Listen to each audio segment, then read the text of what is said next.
Hey guys, it's Phoebe and welcome back to my channel. Today I'm going to be talking about how to show, not tell in your writing. Let's get into the video. So show, don't tell is one of the most important pieces of writing advice I think any writer or author can have in their tool belt. It is crucial to making your story feel more immersive and engaging for your readers. So instead of telling the audience what is happening, you invite them to experience it through your actions, dialogue, and even sensory details that you write into your story. So I thought I would talk to you about how to apply don't tell, as in like show, don't tell. It is late. So use actions to convey emotions rather than stating an emotion directly, as so you would be saying like, she was nervous. You want to show how the character is feeling through their actions, body language, and reactions to the environment. So that would be like, she fidgeted with her sleeve, her hands trembling as she avoided eye contact. By describing the character's physical response, you let the reader into her nervousness instead of simply telling them. You need to use dialogue also to reveal characters' feelings or even their traits. So their people's words and the way we all speak can give away our emotions and our character traits. We don't go around saying John is rude. So pay attention to how your characters interact with each other. A good way to show John was rude would be, well, if you're so smart, why don't you do it yourself? John snapped, rolling his eyes.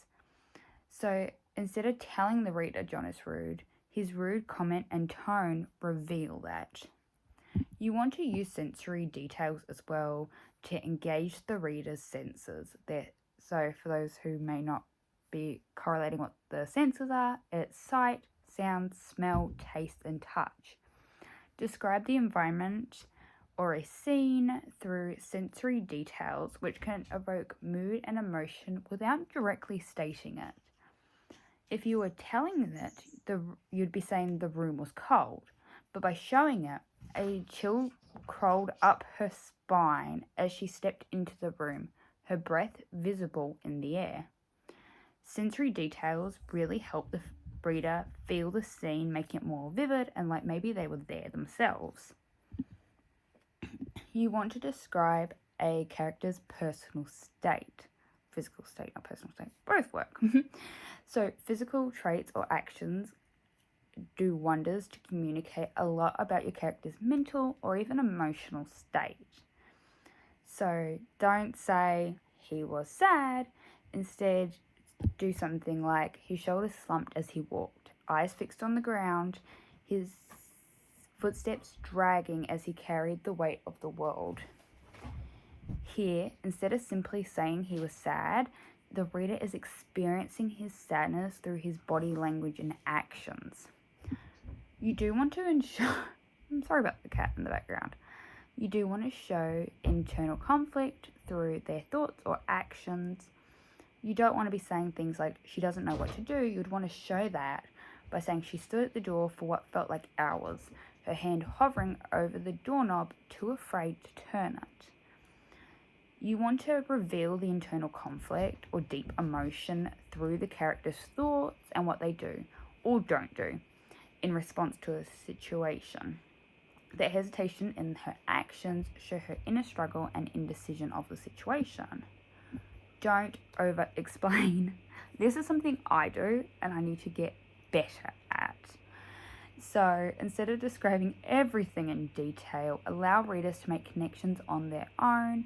You need to trust your readers to understand the underlying emotion or theme without spelling it all out. You don't want to say it was clear that he was angry. You need to do his face turned red and his hands balled into fists, knuckles white as he stared at the ground. So you don't need to do a direct statement. I am pretty good at not telling it, but sometimes I fall into that trap, and I need to remember to always show it and also allow the reader to realize on their own. You can use metaphors and similes, sometimes comparing a situation or emotion to something else through those can develop deeper meanings and evoke feelings without just telling the reader what they need to feel. So, the wind howled like a pack of wolves, and the rain lashed against the windows with a fury of 1,000 fists is better than the storm was terrifying. And let the reader draw their own conclusions. Sometimes it's more effective to give the reader small pieces of information and let them piece things together. This can create a stronger emotional impact, and it also engages them more deeper in the story so that they're more likely to continue reading.